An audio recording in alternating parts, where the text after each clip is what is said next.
Savitri silks చేనేత వస్త్రాల అద్భుత ప్రపంచం. సంప్రదాయం స్టైల్ ఒకే చోట. అండ్ నువ్వు లేక నేను సినిమా విషయానికి వస్తే నాకు చాలా ప్రశ్నలు ఉన్నాయి. చాలా చిన్న వయసులోనే సినిమా చూశాను. బట్ సినిమా మీద అప్పటికే కాస్త కొంత గ్రిప్ వచ్చింది. సినిమా అంతా అయిపోయిన తర్వాత క్లైమాక్స్లో సార్ హీరోయిన్ కామ్గా కూర్చొని ఉంటుంది, హీరో కామ్గా నిలబడి ఉంటాడు.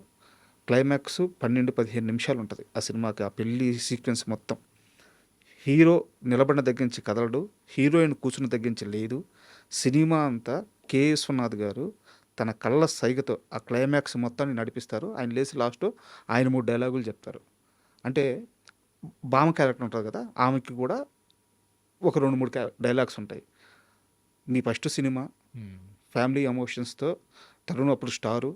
సో మీరు కావాలంటే ఆర్తి అగర్వాల్ చేత, తరుణ్ చేత మంచి క్లైమాక్స్ పెట్టుకొని యూత్ని కిదెక్కిచ్చే క్లైమాక్స్ పెట్టుకోవచ్చు. హీరోయిన్ని పక్కన పెట్టేసి ఇద్దరు పెద్దవారి చేత ఆ క్లైమాక్స్ బారాన్ని అంతా వేసి సినిమా తీస్తే చిన్న వయసులో సినిమా తీసినప్పుడు మీరు తప్పుగా అనుకోవద్దు. ఎవరికో మంచి పవర్ ఉంది, రైటింగ్ స్కిల్ మీద, సెన్సిబిలిటీ మీద మంచి స్కిల్ ఉంది అని ఫస్ట్ ఇంప్రెషన్. కాశీ విశ్వనాథ్ అనే వ్యక్తి గురించి అతను ఎవరో తెలియక ముందే నాకు పడ్డ ఫస్ట్ ఇంప్రెషన్ సార్. ఏంది ఈ క్లైమాక్స్ డిజైన్ చేశాడు, మామూలు తెలివితేటలు కాదు అని నాకు అనిపించింది. నిజంగా మీరు ఇదంతా ఆలోచించి చేశారా? అప్పుడు భయపడలేదా? ఏ ధైర్యంతో ఆ క్లైమాక్స్ క్రియేట్ చేశారు? అంటే దానికి అక్కడ కూడా ఒక పెద్ద కథ ఉంది. ఓకే. కథ ఏంటంటే క్లైమాక్స్ స్టార్ట్ చేశాను నోమా కళ్యాణ మండపంలో. నేను ఏ షార్ట్స్ తీసుకుంటున్నాను, ఈలోపు ప్రొడ్యూసర్ సురేష్ బాబు గారు, విశ్వనాథ్ గారు, పరుచూరు వెంకటేశ్వర గారు ముగ్గురు కూర్చొని ఒక రకంగా డిజైన్ చేసి ఇలా ఉంటుంది, ఇలా ఉంటుంది, ఇలా చేస్తే బ్రహ్మాండంగా ఉంటుంది, క్లైమాక్స్ బాగుంటుంది, ఫెయిర్ చేసేయండి అని షేక్ హ్యాండ్లు ఇచ్చేసుకొని నా దగ్గరికి వచ్చి, వెంకటేశ్వర గారు అదిరిపోయిందయ్యా, నీ సినిమా సూపర్ హిట్ పో, నక్కని దొక్కావు అని ఆయన వెళ్ళిపోయి, కాసి బాగుంది యాజ్ ఇట్ ఈజ్ ఇలా ప్రొసీడ్ అయిపోండి అని చెప్పి సురేష్ బాబు వెళ్ళిపోయి, విశ్వనాథ్ గారు వచ్చి చెప్పి అన్నీ చేశాక ఫెయిర్ చేసి నా దగ్గర తీసుకొచ్చారు. తీసుకొచ్చాక నాకు అంత ఎక్కలేదు. దాంట్లో ఏంటంటే విశ్వనాథ్ గారు పెళ్లి గురించి, తాళి గురించి, 7 అడుగులు అంటే ఏంటి, తాళిబొట్టు విలువ ఏంటి, అది ఇది అనే స్పీచ్లు ఉంటాయి. ఓకే.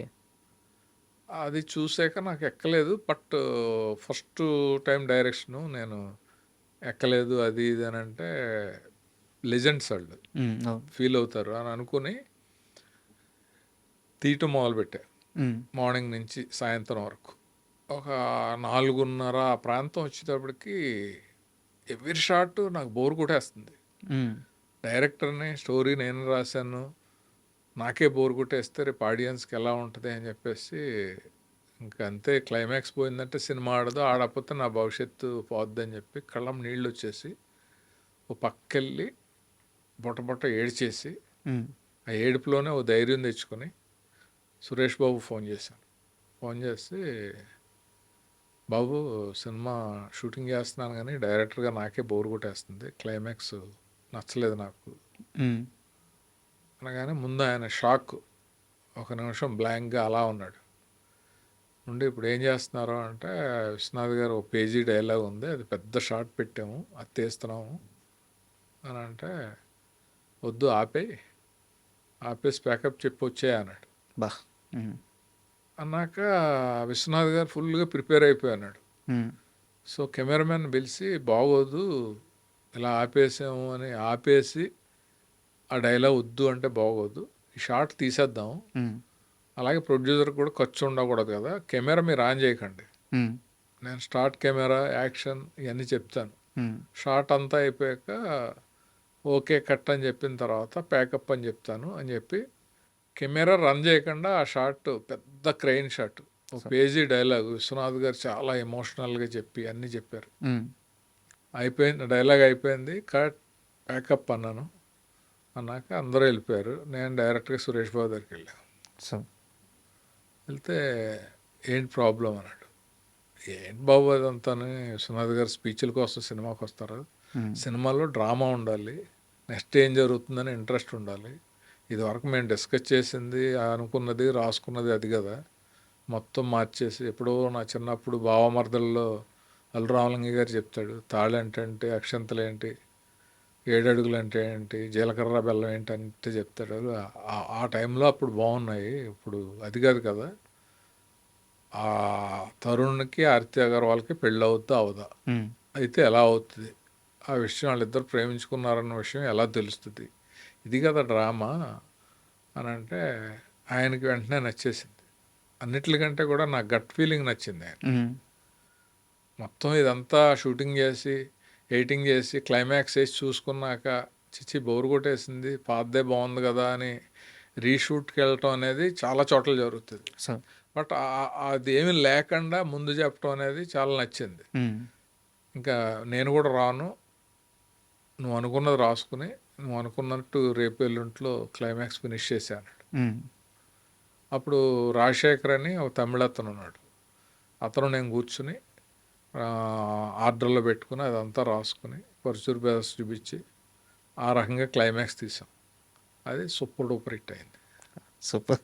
అంటే నాకు అనిపించింది సార్ పర్సనల్గా, అంటే ఇంత జరిగిందని మాకు మాకు ఎలా తెలుస్తుంది, మాకు తెలియదు కదా. అవును, ఇంటర్వ్యూలోనే కదా చెప్పగలం. కొంతమంది చెప్పరు సార్. నేను నాకు అదేం లేదు, ఎందుకంటే జరిగింది అబద్ధం అయితే చెప్పకూడదు, కానీ జరిగిన నిజాన్ని చెప్పడానికి ధైర్యం ఉండాలి కదా. తర్వాత పర్చూరి బ్రదర్స్ ఏమనలేదా? ఏమంటారు సినిమా హిట్ అయ్యాక, ఇప్పుడు మాదే తప్పు, క్లైమాక్స్ అలా ఉండదని ఎవరు అనరు కదా.